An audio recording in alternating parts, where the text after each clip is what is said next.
जय हिंद दोस्तों, मैं Amit sir selection with Amit के इस यूट्यूब प्लेटफॉर्म पर आपका स्वागत करता हूँ। दोस्तों आज हम लोग गांधी युग में भाग 3 के बारे में बात करेंगे। ठीक है, और उसमें दोस्तों हम लोग किसकी बात करेंगे? खेड़ा सत्याग्रह के बारे में बात करेंगे। किसके बारे में बात करेंगे? खेड़ा सत्याग्रह की बात करेंगे। दोस्तों कभी कभी क्या होता है कि एग्ज़ाम में 4 ऑप्शन देंगे और चारों में 4 आंदोलन होगा, तो उनको क्रम से व्यवस्थित करने के लिए आपको दे देगा। तो खेड़ा सत्याग्रह से पहले हमने क्या पढ़ा था? अहमदाबाद मील मजदूर आंदोलन। हम लोगों ने क्या पढ़ा? अहमदाबाद मील मजदूर आंदोलन। तो अहमदाबाद मील मजदूर आंदोलन दोस्तों जो होता है वो फरवरी 1918 में होता है। फरवरी 1918 में होता है। जबकि खेड़ा सत्याग्रह कब हो रहा है दोस्तों? मार्च 1918 में। तो अगर वो ऑप्शन में वहाँ बन रहा है तो आप सबसे पहले इन दोनों में पहले आप क्या रखेंगे? अहमदाबाद मील मजदूर आंदोलन, उसके बाद रखेंगे खेड़ा सत्याग्रह। ठीक है दोस्तों। अब दोस्तों इसके विषय में हम लोग बात करते हैं। ठीक है। अच्छा, खेड़ा सत्याग्रह पे शर्त क्या था? शर्त ये था, ब्रिटेन के जो सरकारें थी वहाँ पर उन्होंने शर्त रखा था कि उत्पादन यदि पिछले वर्ष की तुलना में 1/4 से कम होगी तो लगान नहीं लिया जाएगा। ठीक है, तो लगान नहीं लिया जाएगा। यानी ब्रिटेन की सरकार ने ये शर्त रखी कि यदि उत्पादन जो है पिछले वर्ष की तुलना में 1/4 से कम हो रहा है तो हम किसी प्रकार के लगान नहीं लेंगे। लेकिन बाद में ब्रिटेन की सरकार इस बात से मुकर गई। ठीक है, लेकिन बाद में ब्रिटेन की सरकार इस बात से मुकर हो गई। ठीक है, जब मुकर गई तो वहाँ के जो किसान थे अब वो मोर्चाबंदी करने लगे। अच्छा, अब जब मोर्चाबंदी करेंगे तो उसके लिए किसी न किसी बड़े नेता की आवश्यकता होगी।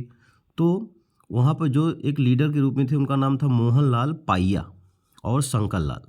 ठीक है, मोहनलाल पाईया और शंकर लाल ने गांधी जी को, किसको दोस्तों? गांधी जी को आमंत्रित किया और अंततः यहाँ सत्याग्रह समाप्त हुआ। और अंततः यहाँ पर सत्याग्रह समाप्त हुआ।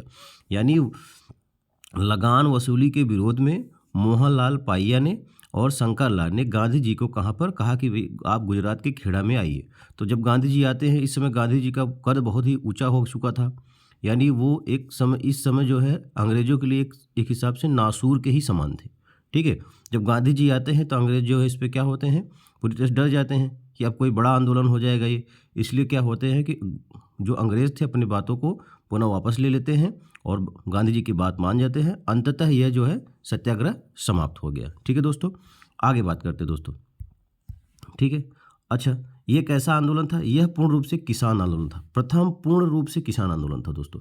अभी तक हम लोगों ने जितना आंदोलन पढ़ा उसमें वो पूर्ण रूप से किसान से फोकस नहीं था। ठीक है, तो यह प्रथम रूप से, ठीक है, यह प्रथम बार जो है पूर्ण रूप से किसान आंदोलन था। अब आप कहेंगे चंपारण आंदोलन किसान आंदोलन था, लेकिन वो पूर्ण रूप से नहीं है। अगर आपसे पूछ ले एग्जाम में कि वह कौन सा सत्याग्रह है, आंदोलन है जो पूर्णतः किसान आंदोलन था, तो आप क्या बोलेंगे? खेड़ा सत्याग्रह। ठीक है, अच्छा दोस्तों इस आंदोलन में गांधी जी के साथ सरदार वल्लभ भाई पटेल भी थे। खेड़ा सत्याग्रह में गांधी जी के साथ कौन है? सरदार वल्लभ भाई पटेल। सरदार वल्लभ भाई पटेल पेशे से एक वकील थे। ठीक है दोस्तों, पेशे से एक वकील थे, लेकिन गांधी जी के कहने के कारण ये अपनी अच्छी खासी चलती वकालत को छोड़ करके खेड़ा सत्याग्रह में शामिल होते हैं और यहीं से सरदार वल्लभ भाई पटेल का जो है भारतीय क्रांति में योगदान हुआ। ठीक है दोस्तों, ठीक है, तो ये रहा खेड़ा सत्याग्रह के बारे में दोस्तों अब हम लोग बात करते हैं रॉलेट एक्ट। ठीक है, जो कि बहुत इंपॉर्टेंट है, एग्जाम में हमेशा आता है।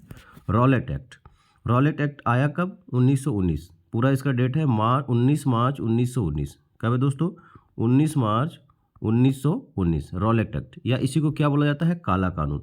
अब काला कानून क्यों है, इसके अंदर हम लोग बात करते हैं। दोस्तों क्या हुआ, ब्रिटिश सरकार ने सिडनी रॉलेट, एक जज थे, उनका नाम क्या था? Sydney Rowlatt. उनका नाम था सिडनी रॉलेट। ठीक है, उन्हीं के कमेटी के सिफारिश पे, ठीक है, ब्रिटेन की सरकार ने एक जो है गाइडलाइन जारी करवाई कि सरकार संदेह के आधार पर किसी भी क्रांतिकारी को जेल में डाल सकती थी या डाल सकती है, और इसके खिलाफ आप न्यायालय में चुनौती नहीं दे सकते। यानी सिडनी रॉलेट के नेतृत्व में या सिडनी रॉलेट के सिफारिश में एक कमेटी, एक गाइडलाइन जारी की गई, एक दिशा निर्देश निकाला गया कि सरकार अगर किसी भी क्रांतिकारी के ऊपर शक कर रही है या किसी भी व्यक्ति के ऊपर शक कर रही है तो उसको जेल में डाल सकती हैं, और जब आप जेल में चले जाएंगे तो आप इसको न्यायालय में चुनौती नहीं दे सकते हैं। अच्छा, ये घोर अपराध था। ठीक है, ये घोर अपराध हो गया, क्योंकि भाई आप इससे कैसे बता सकते हैं कि कौन दोषी है, कौन सा निर्दोष है? आप किसी निर्दोष को भी तो जेल में डाल सकते हैं। ठीक है। अब क्या हुआ, अच्छा इस एक्ट को बोला जाता है बिना वकील, बिना अपील और बिना दलील वाला कानून। ठीक है, इस एक्ट को बोला जाता है बिना वकील, बिना अपील, बिना दलील वाला कानून, इसलिए यही कहलाता है काला कानून। यानी आप ना अपने मनपसंद का वकील कर सकते हैं, ना अपील कर सकते हैं, और ना आप अपनी दलील दे सकते हैं, अपने पक्ष में कुछ कह सकते हैं। ठीक है, इसलिए क्या कहलाया, काला कानून। अच्छा, जब ऐसी बात हो गई तो गांधी जी और उनके सहयोगियों ने इसका विरोध करना शुरू कर दिया, और गांधी जी ने अंग्रेजों को चुनौती दे दी कि अगर आप जो है इसको जो है काला कानून को वापस नहीं ले रहे हैं तो मैं एक राष्ट्रव्यापी, ठीक है, आंदोलन चलाऊंगा। तो जब गांधी जी ऐसी बात कहते हैं तो अंग्रेज जो है गांधी जी से डरते हैं, और गांधी जी को डरते हैं तो गांधी जी को जेल में डाल देते हैं। गांधी जी ने विरोध किया तो उन्हें जेल में डाल दिया गया। ठीक है, अच्छा उनके साथ साथ उनके एक समर्थक थे जिनका नाम था सैफुद्दीन किचलू।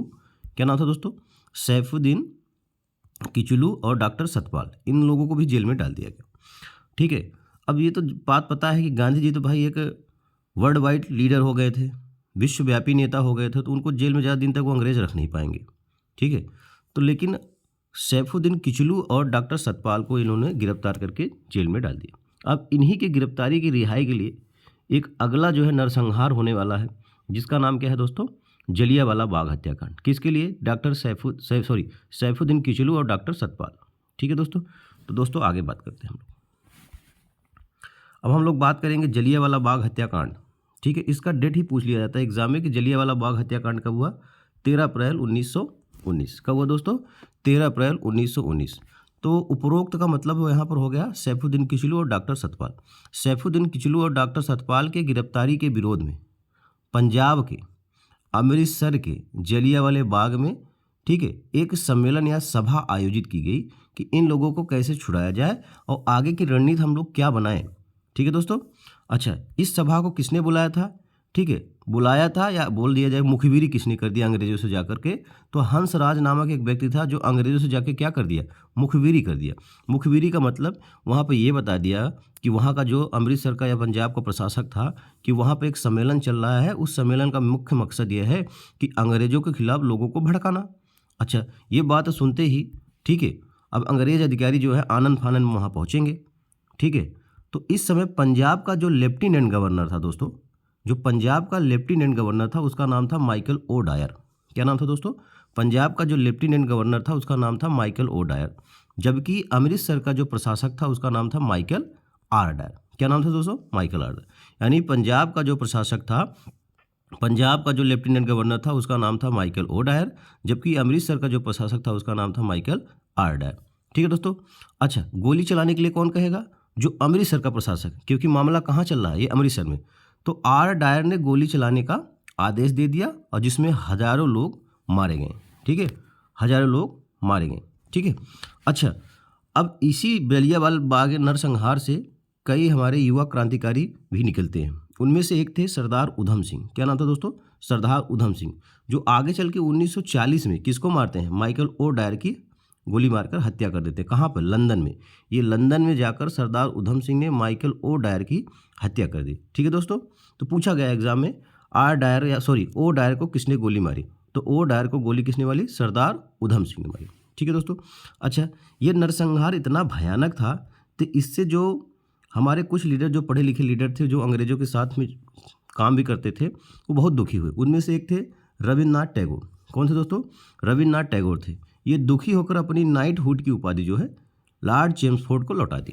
ठीक है, इतना दुख हो गया कि अंग्रेजों ने इनको जो है नाइटहुड की उपाधि दिया था, जिसको इन्होंने किसको लौटा दिया, लॉर्ड चेम्सफोर्ड को लौटा दिया, जो क्या थे उस समय भारत के गवर्नर थे। ठीक है दोस्तों यहाँ पे बात ये करूँगा, आपको ये बताना है कि सन 2022 का, ठीक है, ब्रिटेन की सरकार ने अपनी नाइटहुड की उपाधि किसे दी है। ये करंट अफेयर का मुद्दा है। सन 2022 का ब्रिटेन की सरकार ने अपनी नाइटहुड की उपाधि किस क्रिकेटर को दी है, आपको ये ढूंढना है। क्रिकेटर हो भी सकता है या नहीं हो भी सकता, आप उसको कमेंट बॉक्स में लिखेंगे दोस्तों आगे बात करते हैं। अच्छा, जब भारतीयों का आंदोलन उग्र होता चला गया तो इस घटना की जांच के लिए अंग्रेज सरकार ने एक 8 सदस्यीय आयोग का गठन किया। ठीक है, जिसमें 3 भारतीय भी थे, लेकिन इस केस का पूरी तरीके से लीपापोती किया गया, क्योंकि अगर ब्रिटेन की सरकार ये मानती कि हाँ हमने गलत किया तो बात कुछ और था, लेकिन सरकार का रवैया एकदम निरंकुशवादी हो गई। ठीक है, इसलिए जो है इसमें पूरा लीपापोती कर दिया गया और इसका कोई निष्कर्ष नहीं निकला। ठीक है दोस्तों, अब भारतीय लीडरों ने भी इसके लिए एक समिति बनाई दोस्तों। ठीक है, भारतीय जो यहाँ पर एक लीडर थे उसकी समिति बनाई जांच के लिए। ठीक है, उसका नाम क्या था? भारतीयों ने मदन मोहन मालवीय के नेतृत्व में, किसके दोस्तों? मदन मोहन मालवीय के नेतृत्व में, वही मदन मोहन मालवीय जो बीएचयू के संस्थापक के रूप में जाने जाते हैं। ठीक है, बीएचयू के संस्थापक के रूप में जाने जाते हैं। इनके नेतृत्व में दोस्तों एक कमेटी बनाई, उसका नाम था तहकीकात कमेटी। लेकिन अब जानते हो सरकार किसकी है वर्तमान में? अंग्रेजों की सरकार है। तो इस समिति का जो रिपोर्ट था उससे भी कोई जांच का कोई निष्कर्ष नहीं लिखा। अंततः क्या हो गया? ठीक है, पूरी तरीके से जो जलियांवाला बाग हत्याकांड या नरसंहार हुआ वो पूरी तरीके से जांच भी उसकी नहीं हो पाई। जांच हुई भी तो सरकार मानने के लिए तैयार नहीं थी। अच्छा, अब गांधी जी इतना दुखी हुए हैं इस बात से कि आगे गांधी जी चैलेंज करते हैं अंग्रेजों को कि अब मैं आपके साथ असहयोग करूंगा। क्या करूंगा दोस्तों? असहयोग करूंगा। ठीक है, तो अगर आपसे पूछा जाए कि असहयोग आंदोलन की पृष्ठभूमि कहाँ तैयार होती है, तो ये जो काला कानून आया है ना, यहीं से असहयोग आंदोलन की पृष्ठभूमि तैयार हो जाती है और आगे चल के जलियांवाला बाग हत्याकांड होगा। ठीक है, तो दोस्तों आज के लिए इतना ही। आगे हम लोग आपसे बात करते रहेंगे हर रोज़। ठीक है, और आप मेरे चैनल को सब्सक्राइब करें, लाइक करें, शेयर करें, कमेंट करें। तो आज के लिए इतना ही। जय हिंद।